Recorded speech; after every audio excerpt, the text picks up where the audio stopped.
Oi, gente. Eu sou a professora Beatriz. Vou dar continuidade aos módulos de redação para a terceira série regular. Então, a partir de agora, módulo 8. E a gente vai ver esse módulo que é sobre conclusão. Não é a parte mais difícil da redação, mas é uma parte que a gente precisa ter muito cuidado. Não deve ser um bicho de sete cabeças para todo mundo, mas a gente precisa dar uma olhadinha com bastante atenção. Não deixe de assistir também a aula online para tirar mais dúvidas ao vivo com seu professor e também para fazer exercícios, tudo bem?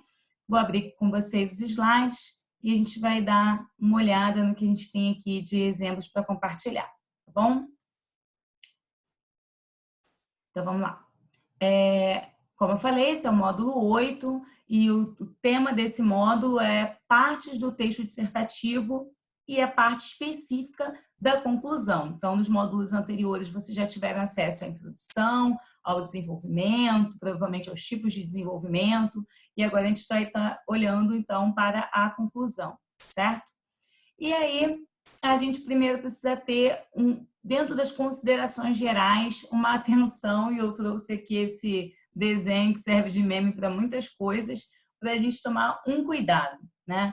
Esse meme sempre traz a ideia de que quando você começa a fazer alguma coisa muito empolgado, mas no final você dá uma relaxada e acaba sendo assim, né? Então esse cavalo que começou muito bem desenhado, uma tentativa muito boa de desenhar um cavalo, mas que parece que no final a pessoa deu uma cansada, né? Ou ficou com pressa de terminar e o final do desenho não está assim tão bom quanto ele prometia ser no começo.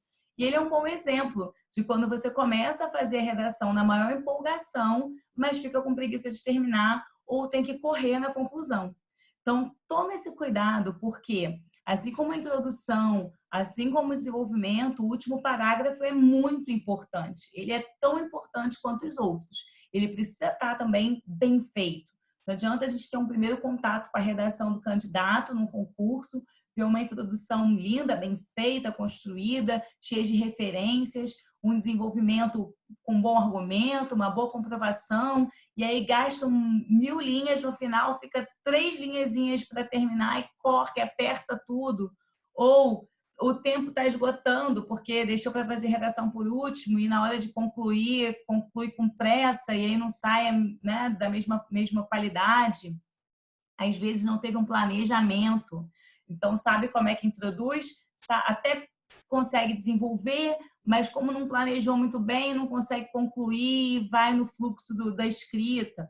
Então, é bom que você planeje tudo antes de colocar no papel, para que você saiba exatamente como vai introduzir, como vai desenvolver e também já saiba como vai concluir, para que tenha uma boa estrutura de conclusão, né? Para não ficar igual esse desenho aqui. Você começou bem, foi mais ou menos no meio do caminho, mas na hora de terminar, ou terminou com preguiça, ou terminou com pressa, ou terminou sem nem saber o que estava fazendo direito. Tá? Então, esse é um exemplinho que eu deixei para você ver como é que fica ruim para quem está corrigindo, para quem está lendo o seu texto, ler algo que começa bom e termina ruim, começa bem e não termina tão bem.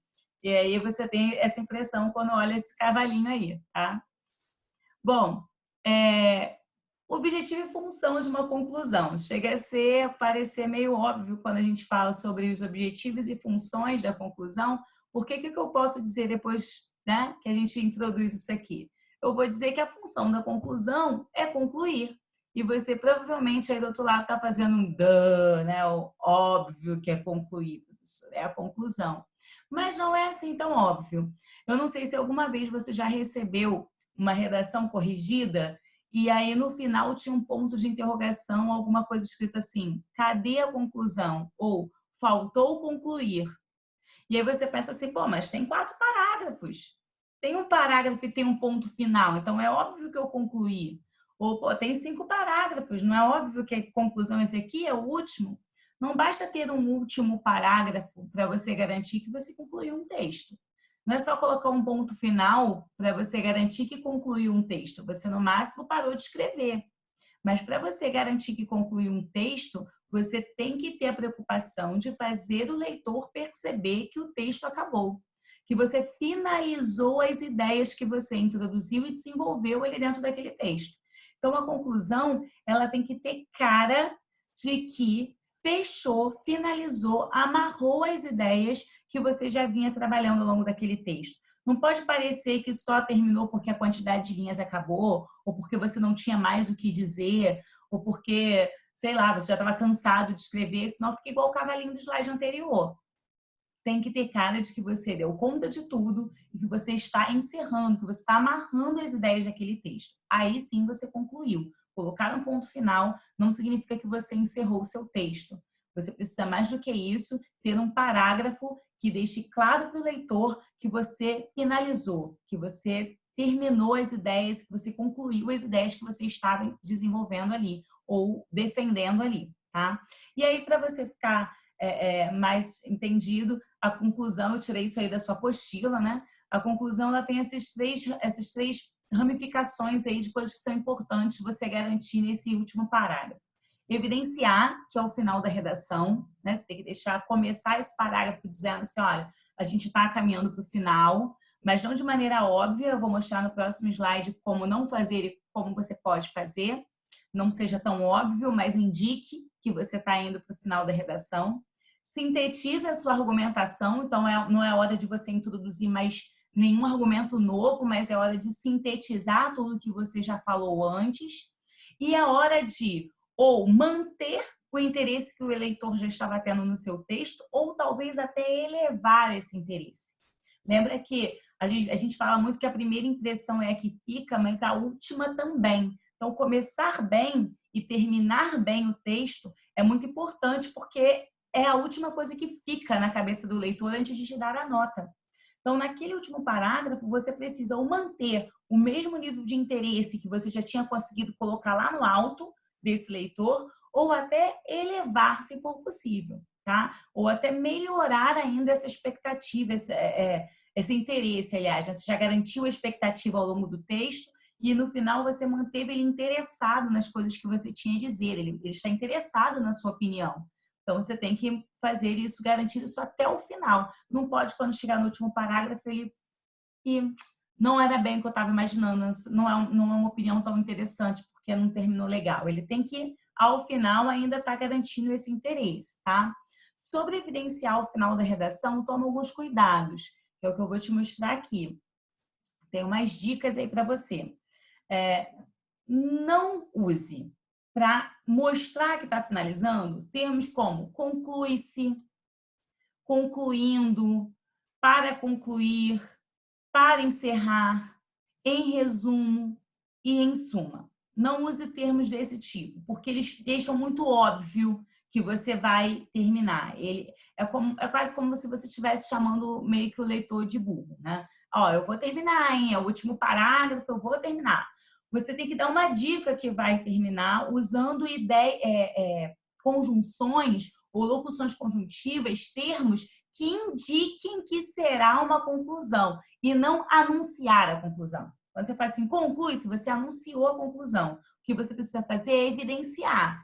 Então, é usar termos que indiquem que vai ser a conclusão, sem necessariamente trazer um cartaz de que você está concluindo. Então, prefira termos do tipo assim, desse modo, portanto, dessa forma, então, que aí você vai estar sugerindo ideias de conclusão sem necessariamente estar usando palavras do tipo conclui-se, encerrando, para encerrar, tá? Que já fica muito óbvio. Então, não seja tão óbvio, trabalhe com termos que sugiram essa conclusão e está evidenciando que está fechando o pensamento, né? Está fechando as ideias, mas não está levantando uma bandeira dizendo, ei, estou concluindo, para não ficar tão, né, tanto no campo da obviedade. Estratégias de diferenciação. Existem várias formas, várias estratégias para você concluir o texto. Não existe só uma forma de conclusão. Existem vários tipos de conclusão, tá? Então, redação não se encerra só de um jeito, como uma receitinha. O Enem, que é um dos concursos que vocês fazem, ele exige um tipo de conclusão específico. A gente vai falar um pouquinho aqui e depois, no final, vou colocar um slide só para o Enem. Mas não pense que todas as gerações de todos os concursos e de todos os vestibulares precisam seguir esse modelo.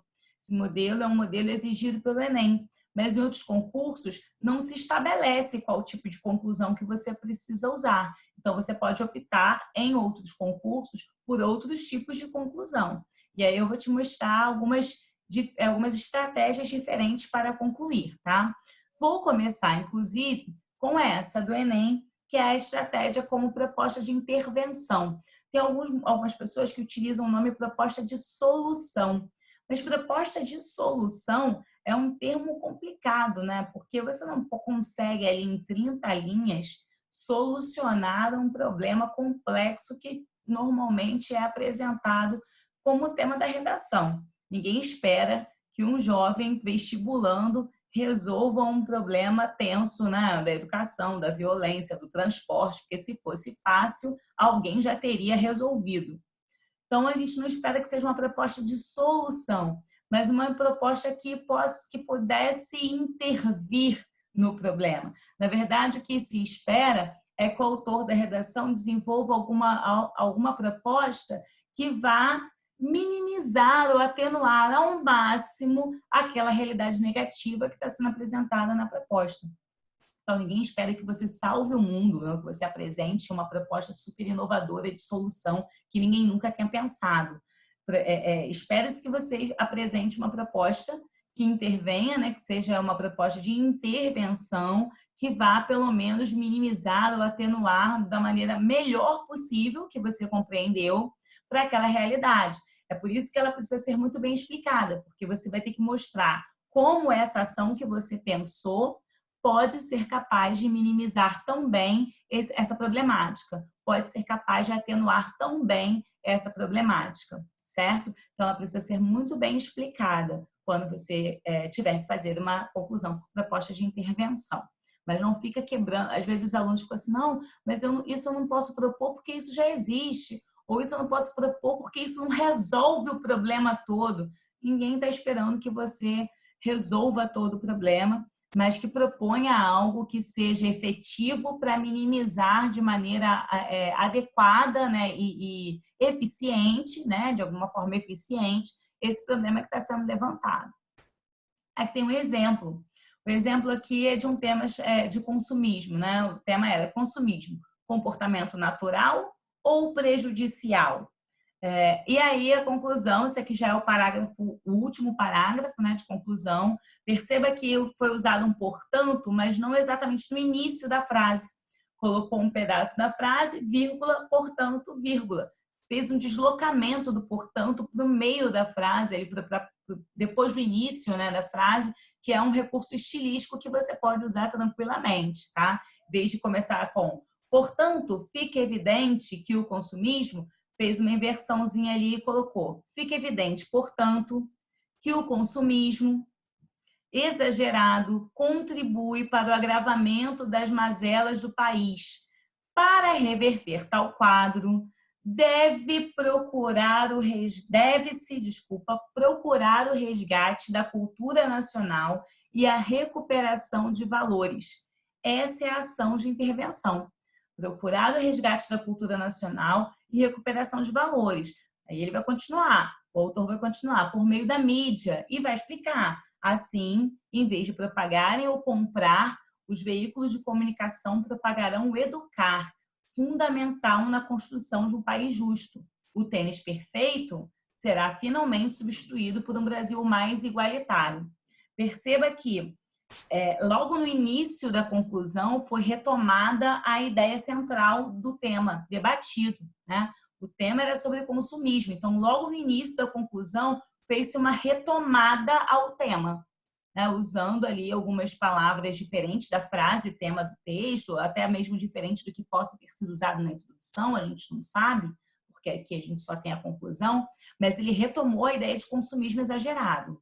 Então ele colocou que o consumismo exagerado, retomou o seu argumento, provavelmente ele defendeu aqui que o consumismo exagerado é um problema para o país, então ele retomou o tema, retomou o seu próprio argumento, então o consumismo exagerado contribui para o agravamento das mazelas do país, e aí propôs uma ação interventiva, que é procurar o resgate da cultura nacional e recuperar valores. A ideia de construir valores em vez de produtos, né? Valores sociais, provavelmente, né? Ele poderia ter um pouco detalhado um pouco mais que valores são esses, mas valores em vez de produtos de consumo. E essa recuperação, esse resgate vai ser feito através da mídia. E explicou o que vai acontecer, né? Caso a gente consiga recuperar, resgatar a cultura nacional, recuperar esses valores, a gente vai fazer uma troca, vai substituir o comprar pelo educar. E aí ele traz de novo e finaliza a sua ideia. Então, foi uma conclusão que retomou o tema, retomou o argumento principal e apresentou uma intervenção para a resolução desse problema do consumismo. Então, aqui a gente teve uma proposta amarrada para a proposta de intervenção. Não é uma conclusão que se encaixaria em todos os requisitos do Enem, estaria faltando algumas coisas. E aí, mais à frente, eu vou exibir um slide só sobre o Enem e vou te mostrar exatamente o que você precisa ter para alcançar os 200 pontos na conclusão do Enem, tá? Por enquanto, eu vou só mostrar as estratégias de diferenciação e depois eu te mostro exatamente o que é necessário para o Enem. A próxima estratégia é a sugestão de figuras, usando figuras de linguagem mesmo. Usar a figura de linguagem para causar um impacto no leitor. Aqui não necessariamente você vai apresentar nenhum tipo de intervenção, você não vai apresentar nenhuma proposta de ação que possa intervir na problemática, mas você vai dar uma sacudida no leitor através do uso de algumas figuras de linguagem. Normalmente se usa metáfora, uma comparação, né, um metonímio, ironia, um exagero, para poder dar uma chocada no leitor. Eu trouxe aqui um exemplo, que também está na sua apostila, que é um exemplo que usa ironia. É uma redação sobre por que os políticos brasileiros são os primeiros a transgredir as leis. É uma redação sobre transgressão, né? Como o brasileiro transgride as leis e como essa transgressão ela é vertical, ela vem de cima para baixo. Os brasileiros transgridem muito, mas as suas autoridades também transgridem muito. Então, nessa conclusão, o autor colocou assim: assim, olha aí o uso da palavrinha que eu sugeri para vocês. Assim, é nítido que a transgressão às leis é um comportamento moralmente aceito e enraizado pelos políticos. Ele trouxe uma coisa que ele já vinha, né, apresentando ao longo da sua redação, provavelmente. Ele trouxe o tema de novo, transgressão às leis.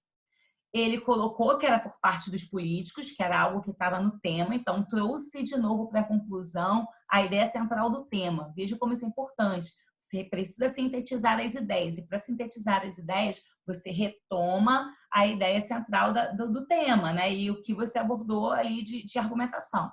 Então, é nítido que a transgressão às leis é um comportamento moralmente aceito. Ele provavelmente, ao longo do seu texto, defendeu a argumentação de que infringir as leis, transgredir leis, é algo que os políticos já aceitam entre si. É a ideia do roubou, mas pelo menos ajudou as pessoas. Roubou, mas fez alguma coisa. As pessoas moralmente aceitam essa transgressão às leis, desde que ele faça alguma coisa para ajudar as outras pessoas. Então, é um comportamento que já é moralmente aceito, é enraizado, já é uma prática. A galera já fala que todos os políticos são assim, são todos farinhas do mesmo saco, então já é meio que moralmente aceito.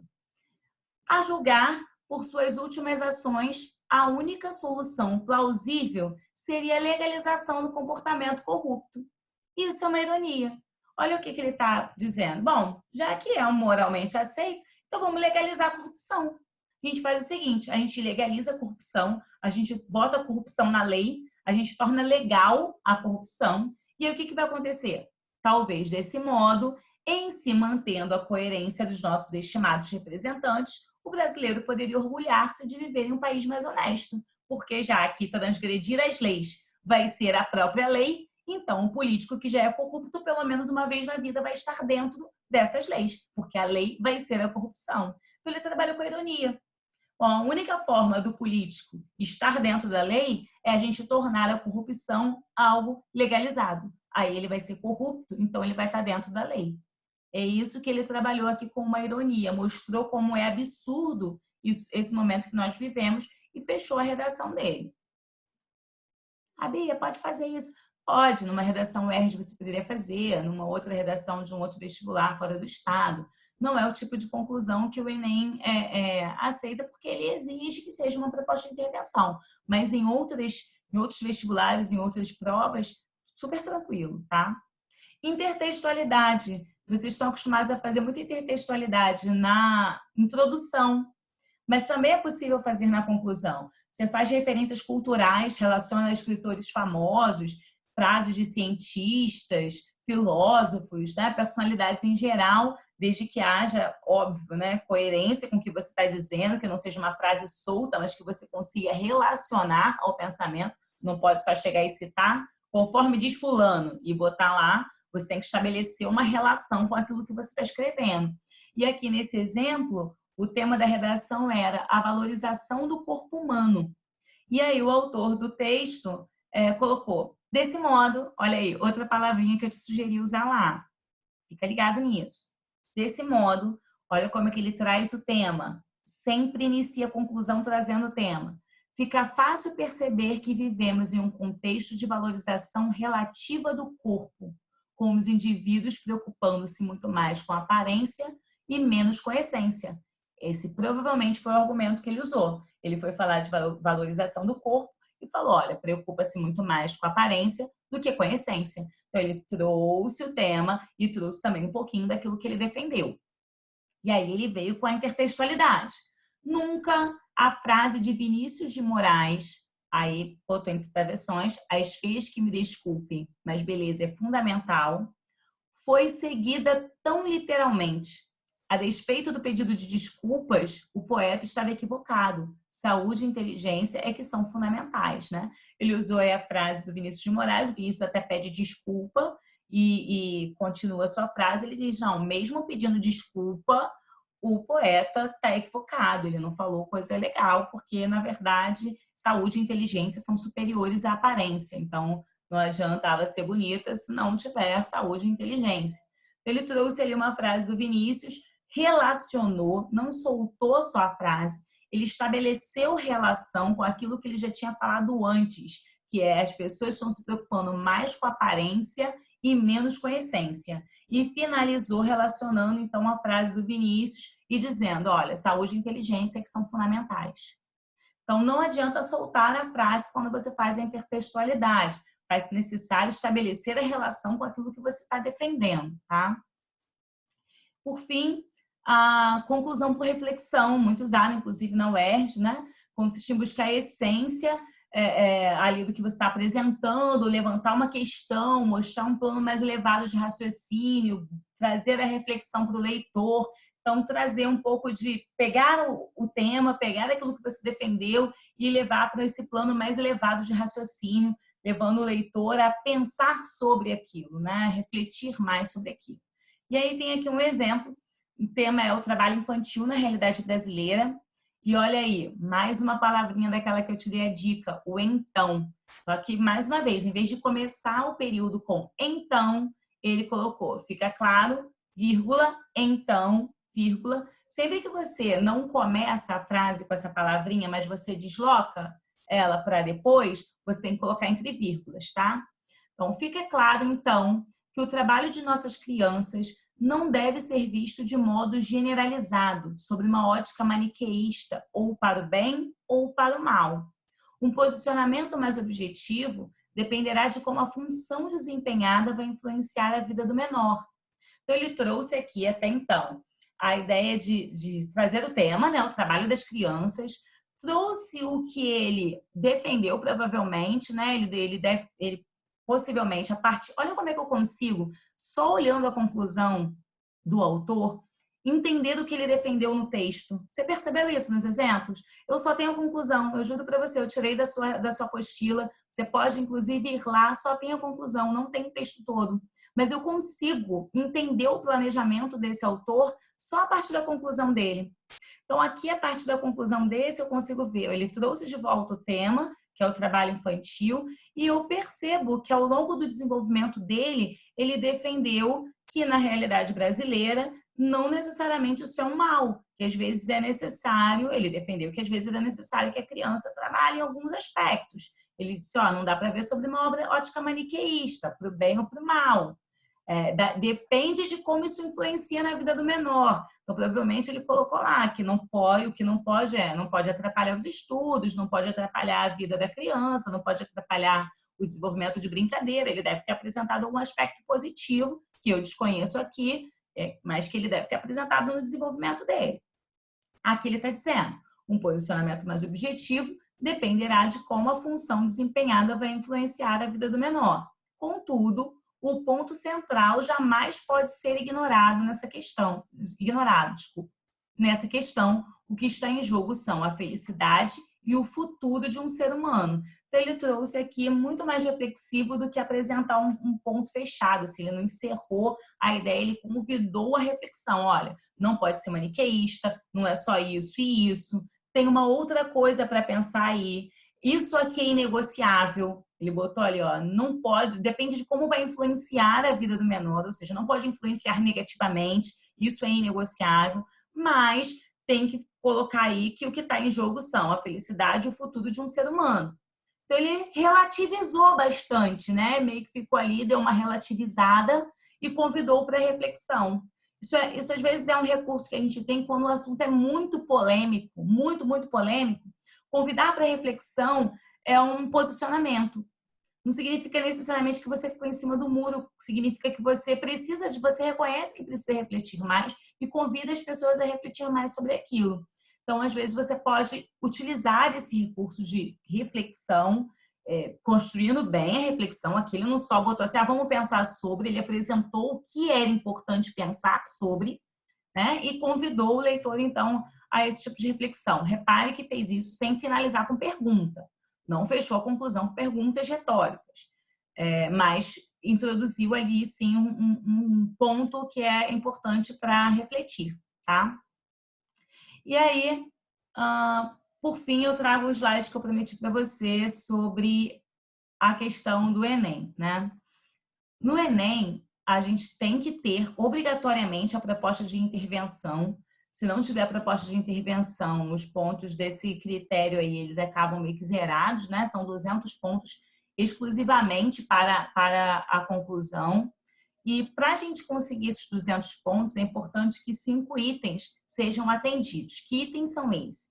Você tem que apresentar a proposta de intervenção e ela tem que conter a ação, que é o que vai ser feito, o agente, que é quem vai fazer, o modo, que é como isso será aplicado, como isso será desenvolvido, e o efeito ou finalidade, que é para quê? Qual vai ser o resultado disso? Né? Qual a finalidade da gente fazer isso?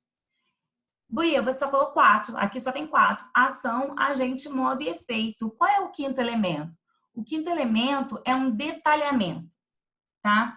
Você precisa detalhar, apresentar mais detalhes sobre um dos 3 desses 4 itens. Deixa eu explicar melhor. Tá vendo que tem 4 itens aí? Você precisa, pelo menos um deles, detalhar mais, trazer mais informações sobre. Mas desses 4, tem um que não valida ponto, que é o agente. Então, você precisa detalhar algo mais sobre a ação, sobre o modo ou sobre o efeito, finalidade, como você quer chamar. O agente não serve. Bia, mas eu não posso detalhar o agente? Pode, você pode detalhar o agente, só que não vai contar ponto. Então, se você detalhar o agente, você vai precisar detalhar algum outro elemento, tudo bem? Então, vamos lá, recapitulando. Para ter os 200 pontos, você precisa apresentar uma intervenção.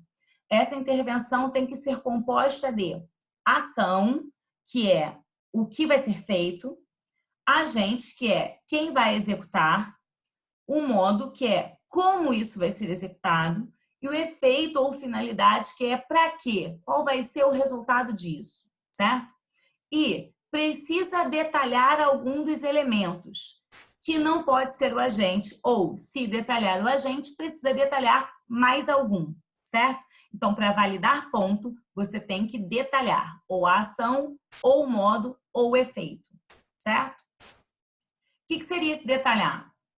Exemplificar, explicar um pouco mais, colocar mais uma frase ou mais uma oração que explique mais sobre aquilo. Justificar por que aquilo vai ser feito daquele jeito, né? Dizer um porquê. Contextualizar ou tentar mostrar dentro do contexto atual como aquilo é aplicado, né? Mostrar com exemplificação de, numa escola, dessa forma, seria assim, através de não sei o quê. Então, você teria mais detalhes, mais alguma coisa sobre esse item que você escolheu detalhar. E esse detalhamento pode vir, por exemplo, por explicação, por justificativa ou por uma contextualização.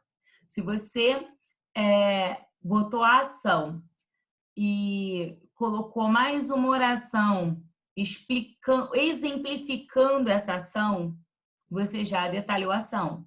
Se você colocou o efeito e explicou, isso aqui vai acontecer para isso, porque isso, isso e isso é necessário, você já acrescentou um detalhamento, certo? Então, você precisa cumprir isso daí para que a sua proposta de intervenção do Enem garanta os 200 pontos, beleza? E é isso. A gente, então, fecha aqui a nossa aula de módulo 8. Eu espero vocês na próxima aula no módulo 9, tá? Beijo e até a próxima.